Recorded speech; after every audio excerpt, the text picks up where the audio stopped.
Hey guys, Constance here. So it's still raining and I just had to share something with you. So first of all, it is Friday. Got little Mr. Nubs right here joining me on the step. I've been busy cooking and writing recipes and photography. Oh, thank you, Nubs. Taking photos and all that good stuff. And I peeked out here a little bit ago because I needed to check on the cat area because the chickens like to come up here on the porch and they like to eat the cat's food. And so every afternoon I've got to check and make sure there's still some food out here. Well, the food is gone, so I put some on the front porch for the kitties. Nubsy, Nubsy. But I did discover something. So we have a very old chicken that lives here. She came from a friend of mine with a couple of other chickens, and her name is Zeb. Short for zebra, but Zeb sounded weird, so it's Zeb, Z-E-B.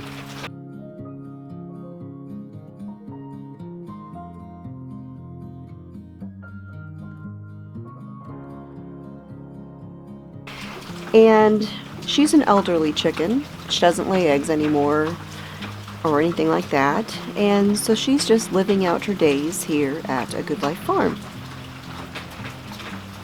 Well, she has found the spot on the farm.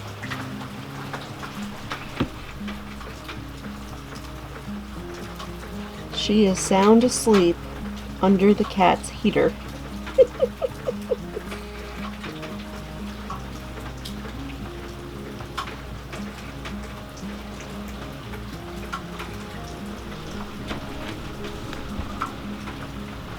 And Nubs is not too happy about it.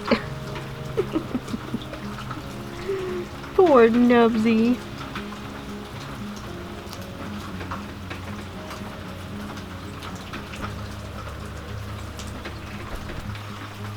Hey, Stumper, you gonna join me up here too? Oh, Nubsy. Oh, ow.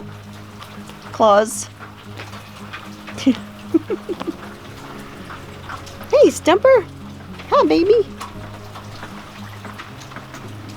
You wet kitty cats.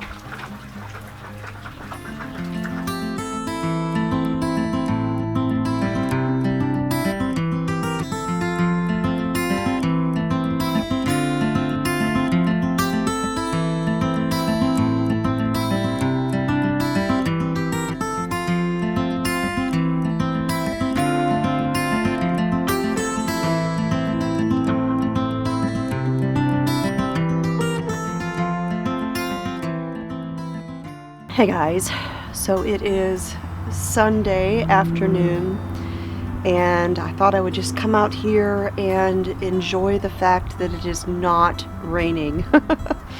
Now it is a little crisp. It got cold quite quickly and it's a little breezy, which is making my eyes water. So I've got a tissue. Pardon me if I end up wiping my eyes several times during this video. Seems like when the eye watering starts, it just doesn't want to quit. Today was a very productive day. Got a lot of work done, got a lot of planning done, planning for the week. But yesterday was a day of rest. So I want to say about a year and a half ago, almost 2 years ago, I started feeling like I had a very strong prompting to start paying attention to rest. You know, God created everything, did everything in 6 days, and on the 7th day he rested, and he declared it a Sabbath. And it's even one of the 10 commandments, and yet how often do we pay any attention to that at all? Everybody says, of course, don't lie, don't commit adultery, don't murder, don't do all of these things, but when it comes to a day of rest, we completely ignore it for the most part. And it started really bothering me, and it was the craziest thing because around the time I started contemplating this and studying it, I would hear things left and right. A song on the radio every time I turned the radio on, or someone posting a scripture or a meme or sermons. I mean, just one thing after another about rest. And so I decided at that point that in the future I would start working towards having a day of rest. And you don't realize how much work it is to not work. It is a challenge for me because I am the kind of person who just wants to be busy all the time. I want to always be doing something. I very rarely want to just sit idle. You know, I wouldn't quite call myself a workaholic, but I like to be productive. I don't like to waste time. And it's getting a little easier, but it is still a challenge for me to not work on the Sabbath. Now, I'm not going to get into a debate about what day of the week the Sabbath is. Most of Christianity out there looks at Sunday as being the Sabbath day, but there's many who feel that Saturday, the 7th day of the week, is the Sabbath day. So I'm not going to debate about it. I will just say that for me, personally, God took the 7th day as the Sabbath, and so I am choosing the 7th day as the Sabbath for me. Like I said, I like to be productive. I like to be busy. I like to have a lot of things that I'm working on at any given time. And as you all know, I just recently launched a second website, a second blog.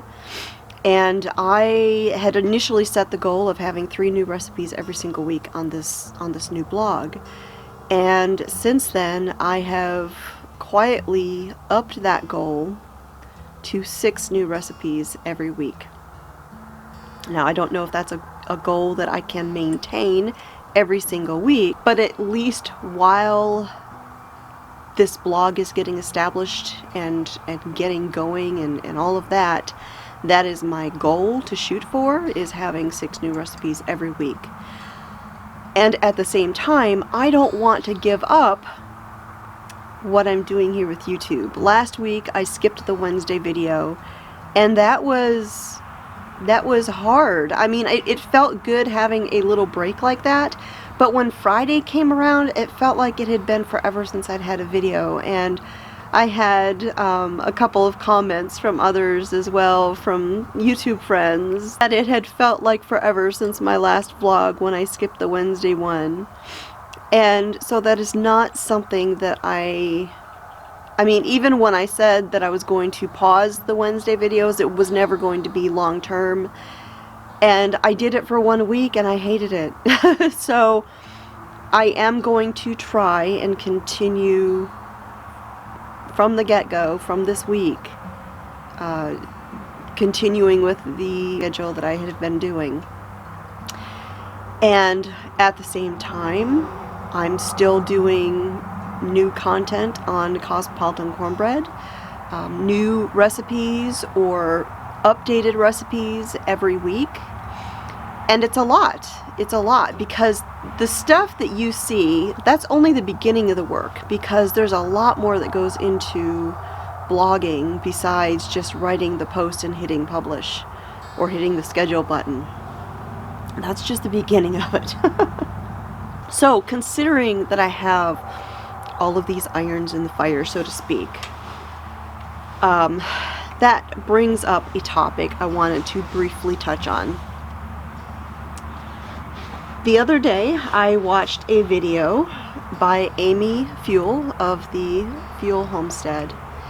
She is the lovely lady who organizes the Homesteaders of America conference every year. And she talked about having a sense of intentionality in your life and how her word of the year was intentional.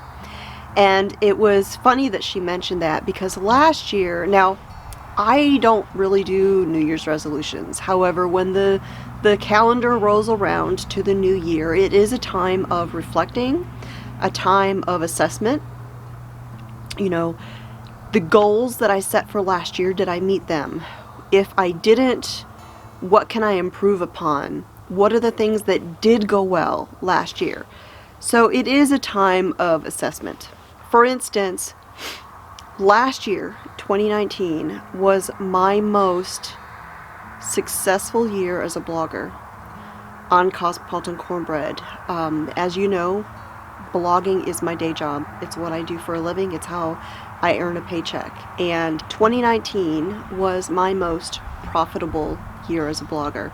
Even though I did very little sponsored content, because of all of you who browse my website and visit and read my articles and cook my recipes, that is how I make money, and that earns me an income.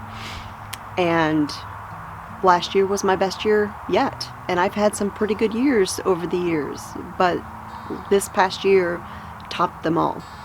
And I'm very excited about that, and I thank all of you for that success. So moving into 2020, it's kind of cute, the whole 2020 clear vision sort of thing.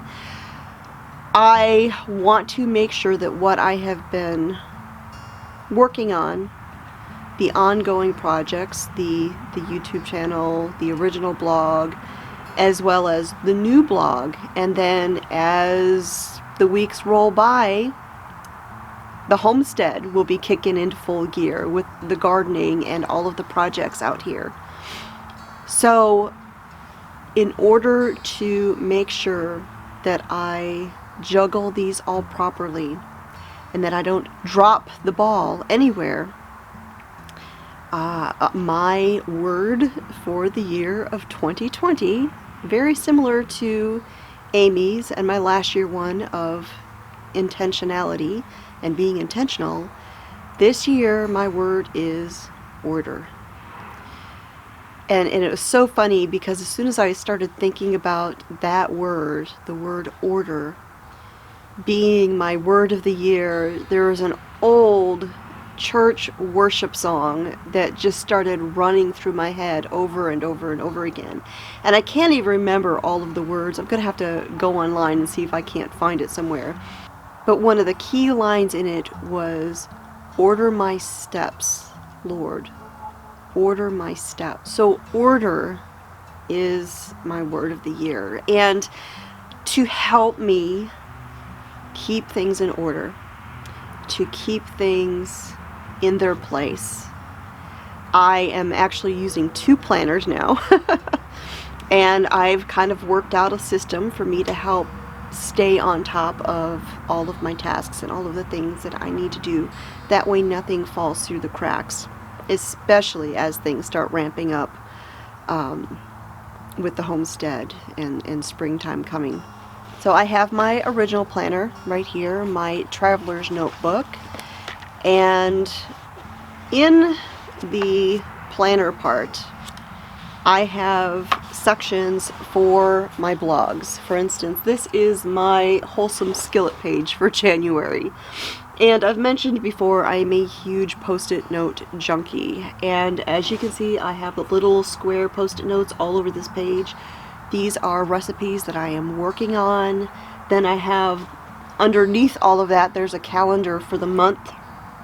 It's things that I've already got written, that I already have scheduled. The blue things are things I'm working on, and so this is kind of like my work in progress page, and I have that for both blogs. And then of course I've got my calendar with the days of the month and things that are going on that month. So this system with the pages for notes and all of that, as well as the additional Cahir's notebooks in the back for different topics like Bible studies, notes, blogging, vlogging ideas, things like that. This is a system I have used for a couple of years now, and it works very, very well for me. But there are daily tasks that I do for my blogs and for YouTube on several days a week that I also need to stay on top of. And for several years now, I have used one of these simple kind of desktop notebook styles of calendars in addition to my journal, my traveler's notebook that I carry around. And in the past, I only used the month view for planning, for writing down things that were taking place on your typical calendar. And then the days in between, the week views, I completely ignored, and I just used those pages for notes on my desk. This year, I am changing that up, and I'm actually using the week at a glance for staying on top of my daily tasks. I have things that I need to do every single day, and I have written them down for every single day of the week, minus the Sabbath, with checkboxes to make sure I don't forget to do these things every single day. I have it down here for the days that I have to do a vlog. Have you filmed this vlog? Is it ready? Is it edited? And all of that. I have just everything that I need to do, and I've worked out a little bit of a system for me to stay on top of it. Now, everybody has ways of staying organized and all of that. Many people like using the digital calendar on their phones, and that's great. I will use that generally just for appointment reminders with the "it's time to leave now" reminder, just so I don't get distracted and not leave in time for something, because I've mentioned before I cannot stand being late for things. It drives me crazy. So that's just an added layer of protection for me to make sure I stay on top of appointments and things like that, because I can get busy working on something and lose track of time, and next thing you know, I should have left 10 minutes ago and I'm still in the house. As far as planning, like actually staying organized, a paper system, a traditional write it down system has always worked best for me. I'm a very visual person. If I write something down, if I read it, I'm more apt to remember it. Whereas if I just type something on my phone, there's a good chance I'm going to forget it. And it's just the way I'm wired. So was I perfect in getting everything done the way I wanted to? Of course not. I'm human, and everybody has to take that into account. We're all human. We're all prone to error. We're all prone to not meeting our own expectations sometimes, and that's okay. We have to give ourselves this space. We have to show ourselves grace and allow ourselves to make mistakes, learn from them, and move forward and look for ways to do things a little bit better next time around. So using this double planner system for me is how I plan on moving towards that goal myself this coming year. That is it. I'm going to go ahead and wrap up this video and get it edited and uploaded and check off my task for today. So I hope you all have a great week. If you have not visited my new blog, wholesomeskillet.com, there are 6 new recipes currently going up every single week. This morning, the day this video goes live, we'll have banana bread pancakes going up. And I would love for you to make them and tell me what you think. So thanks for joining me here on the front porch for a chilly coffee chat, and I hope you all have a great week. So until next time, love and blessings.